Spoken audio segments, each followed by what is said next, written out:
சட்டப்பேரவை தேர்தல் தொடர்பாக தலைமை தேர்தல் ஆணையர் நசீம் ஜைதி சென்னையில் 2வது நாளாக முக்கிய ஆலோசனை நடத்தி வருகிறார். இது குறித்த கூடுதல் தகவல்களை அங்கிருக்கும் செய்தியாளர் ஸ்டாலினிடம் கேட்கலாம். ஸ்டாலின், புதுச்சேரியை தொடர்ந்து தலைமை தேர்தல் ஆணையர் 2வது நாளாக இன்று நடத்தி வரும் கூட்டத்தின் முக்கியத்துவம் என்ன? தமிழக சட்டமன்ற தேர்தலுக்கான ஏற்பாடுகள் குறித்து இந்திய தலைமை தேர்தல் ஆணையர் நஜீம் செய்தி தலைமையில் தற்போது ஆலோசனை கூட்டமானது சென்னை கிண்டியில் உள்ள நட்சத்திர ஹோட்டலில் நடைபெற்று வருகிறது. இந்த ஆலோசனை கூட்டத்தை பொறுத்தவரை 32 மாவட்டங்களைச் சேர்ந்த தேர்தல் அதிகாரிகள், மாவட்ட காவல் கண்காணிப்பாளர்கள், 4 மண்டலங்களைச் சேர்ந்த காவல்துறை தலைவர்கள் மற்றும் 7 மாவட்டங்களைச் சேர்ந்த காவல்துறை ஆணையர்கள் இந்த ஆலோசனை கூட்டத்தில் பங்கேற்றுள்ளனர். அதேபோல மேலும் தமிழக தலைமை தேர்தல் அதிகாரி ராஜேஷ் லக்கானியும் இந்த ஆலோசனை கூட்டத்தில் தற்போது உடனுள்ளார். இந்த ஆலோசனை கூட்டத்தை பொறுத்தவரை தமிழக சட்டமன்ற தேர்தலுக்கு செய்யப்பட்டுள்ள ஏற்பாடுகள் எந்த அளவில் அந்த பணிகள் தற்போது நடைபெற்று வருகிறது, எந்த அளவு அந்த பணிகள் எப்பொழுது முடிவடையும் என்பது குறித்தெல்லாம் இந்த ஆலோசனை கூட்டத்தில் விவாதிக்கப்பட்டு வருவதாக தகவல்கள் தெரிவிக்கின்றன. குறிப்பாக பணப்பட்டுவாடாவை தடுப்பது எப்படி, முறையாக இந்த சட்டமன்ற தேர்தலை நேர்மையாக இந்த தேர்தல் ஆணையம் நடத்துவதற்கான அனைத்து பணிகள் குறித்தும் இந்த ஆலோசனை கூட்டத்தில் ஆலோசிக்கப்பட்டு வருவதாக தகவல்கள் தெரிவிக்கின்றன. தமிழக தலைமை தேர்தல் அதிகாரி ராஜேஷ் லக்கானியை பொறுத்தவரை ஏற்கனவே இது தொடர்பாக பல்வேறு விஷயங்களை ஊடகங்களுக்கு தெரிவித்துள்ளார். அதாவது தமிழக சட்டமன்ற தேர்தலை பொறுத்தவரை அனைத்து பணிகளும் தற்போது தயார் நிலையில் உள்ளன. அந்த பணிகள் தற்போது துரிதமாக நடைபெற்று வருகின்றன. சட்டமன்ற தேர்தலை நேர்மையாக நடத்துவதற்கு அனைத்து பணிகளையும் தேர்தல் ஆணையம் துரிதமாக செய்து வருகின்றன என்று தெரிவித்துள்ளார். உமா ஸ்டாலின், பாண்டிச்சேரியிலும் தமிழகத்திலும் அனைத்து கட்சி கூட்டம் நடந்த பிறகு முக்கியமான உயர் அதிகாரிகளை தலைமை தேர்தல் ஆணையர் சந்தித்து பேச்சுவார்த்தை நடத்துகிறார். என்னென்ன கோரிக்கைகளை, முக்கியமான கோரிக்கைகளை கட்சிகள் முன்வைத்திருப்பதாக தகவல் வெளியாகியிருக்கிறது?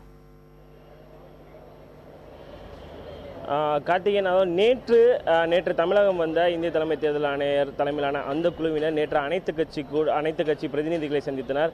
அந்த சந்திப்பின் பொழுது அனைத்து கட்சி பிரதிநிதிகளும் பல்வேறு முக்கியமான விஷயங்கள் குறித்து இந்திய தலைமை தேர்தல் ஆணையர் நஜீம் செய்தியிடம் பல்வேறு விஷயங்கள் குறித்து கோரிக்கைகள் வைத்ததாக கூறப்படுகிறது.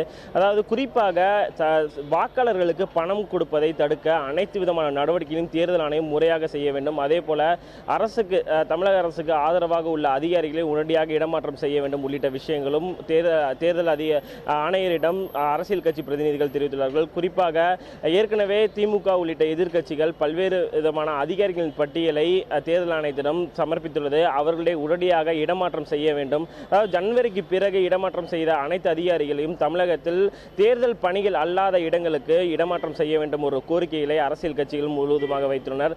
அதே போல மற்ற விஷயங்களை பொறுத்தவரை பிரச்சாரத்துக்கு அனுமதி வழங்குவதை 48 மணி நேரத்திலிருந்து 24 மணி நேரமாக குறைக்க வேண்டும். அதாவது அரசியல் கட்சிகள் தேர்தல் ஆணையத்திடம் அந்த பிரச்சாரம் அனுமதி குறித்து மனு அளிக்கும் பொழுது அந்த அனுமதியானது 48 முன்பாகவே வாங்க வேண்டும் என்ற ஒரு விதி உள்ளது. ஆனால் அந்த விதியை 24 மணி நேரமாக தளர்த்த வேண்டும் என்ற ஒரு முக்கியமான கோரிக்கையும் அரசியல் கட்சி பிரதிநிதிகள் வைத்துள்ளனர்.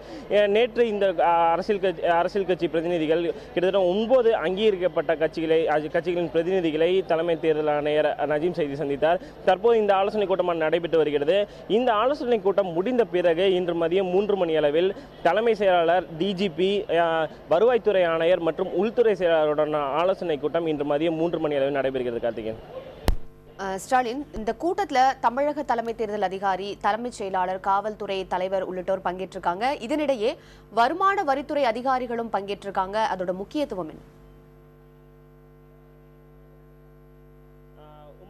வருமான வரித்துறை ஆணையர் பங்கேற்பு தொடர்பான விஷயங்களை பொறுத்தவரை தமிழகத்தில் தற்போது வரை சுமார் 15 கோடிக்கும் அதிகமான பணமானது பறிமுதல் செய்யப்பட்டுள்ளது. அதாவது தேர்தல் ஆணையத்தின் நடவடிக்கையால் இந்த பணமானது பறிமுதல் செய்யப்பட்டது.